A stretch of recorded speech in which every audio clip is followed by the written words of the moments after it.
I think we all more or less can agree that media definitely shapes perceptions and it definitely sets public agendas. When I speak I come from Egypt, which is a predominantly Arab country, and our coverage, let's say for example, towards a war, any war, the Iraqi war, I'm lucky enough to be able to see both sides of the coverage and see how it plays out. So on one side you always have the gripping, made-for-TV story, the brave U.S. soldiers who are saving the oppressed Iraqis. And then on the other side you always have the poor, oppressed Iraqis. This is our media, the dead bodies, the being captured.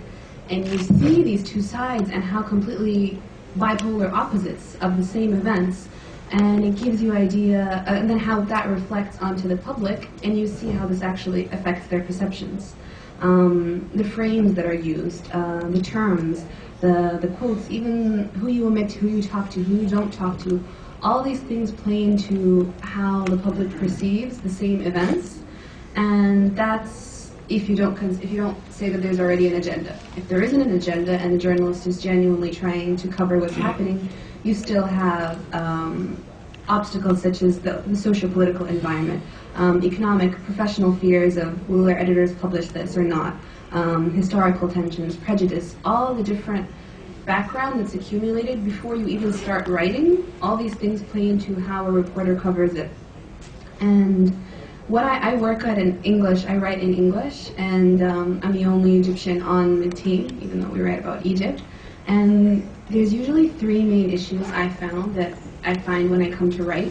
The first thing is when I see my fellow reporters who write. The first thing is because of time, because the world is so fast-paced now, 24/7, you have to put the news all the time.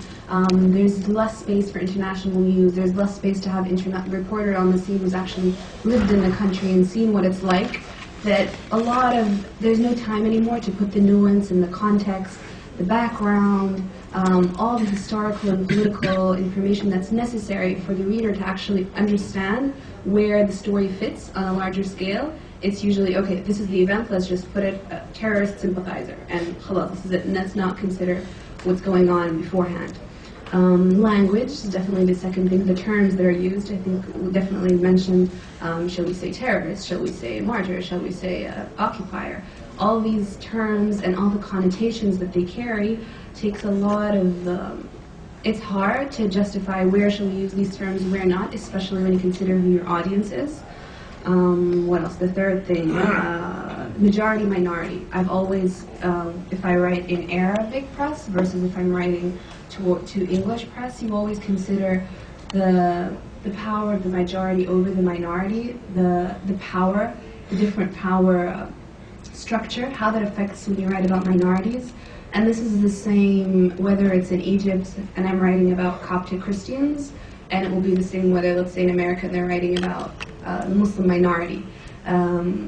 One argument which I had heard, which was made me really think. We were talking about when it was the cartoons, and it was talking about how you should consider the cartoon crisis in Denmark. If you consider the debate within the larger context of unequal power, then it's not the act of a publication afflicting the comfortable, but a provocation to a minority faith lacking the political and cultural power to fight back. So whether or not you agree, it's the argument, it's big, but that's one consideration to take place. It's very interesting you mentioned the Gallup study, because I just attended in Egypt a couple of days ago with Muhammad Yunus, the study Religious Perception in America. And one of the most interesting findings I found, he quoted that in American media, they found that the least prejudiced Americans towards Muslims were the most ignorant. The ones who had absolutely no knowledge of the religion, so they didn't even know what the Quran was or anything, were the least prejudiced because they hadn't been exposed to Islam in the media, and since Islam in the media is usually negative, so they had less prejudice. So it shows you kind of the power of the media. And also, Media Tenor also, they did a study and they talked about who speaks for the religion in the media. And they said that 60% of those who speak about Islam in the media are the militants, the crazy, the horrible people. Versus when they compared it to Christianity, and 90% of them were religious leaders. And then, Dr. Christian Colmer, he analyzed, and he said, why some of the reasons he gave for this coverage, and I thought they were just good to mention, that bad news is good news for media. Oh, if it leads, it leads.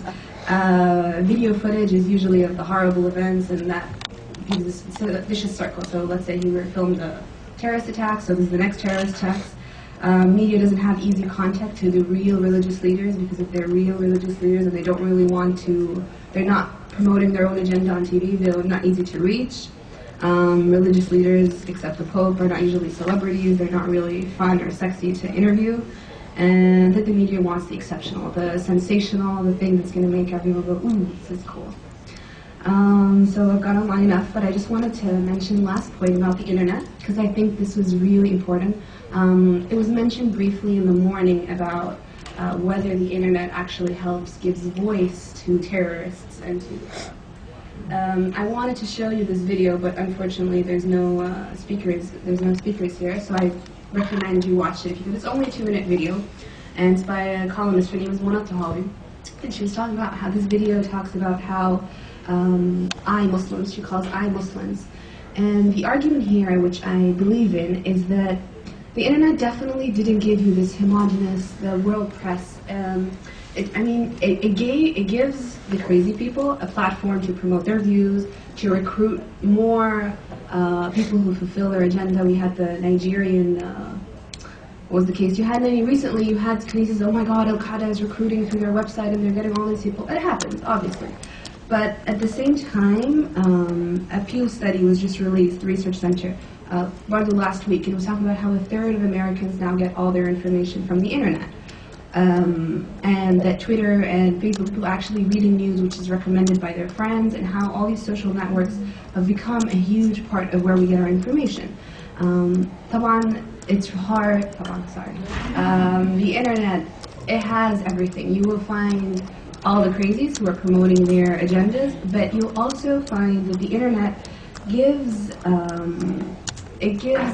it promotes also dialogue. You'll also find a lot of people, the example Mona gives here is of Armenians who were in solidarity with someone who was arrested, who the government said he was trying to run away by dressing up as a woman. They actually dressed up in headscarves, and the whole campaign went through Facebook, it went viral.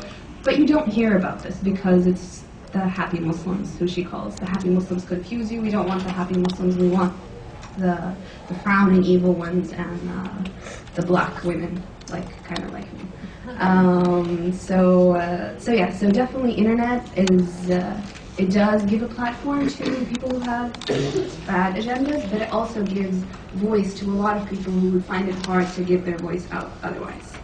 And last thing, media, for me, I've always felt that anyone who uses media, citizens, because citizen journalism obviously has become, it's new now, everyone, especially in countries like mine where freedom of expression isn't necessarily given, tweets, YouTube, Facebook, there's how we find a lot of information. So anyone who uses the media, whether it's a TV show where you're watched by millions or you're tweeting and you're only read by your friends, you shape society. You help promote whatever you want to promote. So it's up to us. How do you want to shape the society? Do you want to brutalize it, vulgarize it, or you want to lift it up to a higher level? So it's up to us, and we're all very powerful. Just by a click of a button, you can do anything. It's amazing.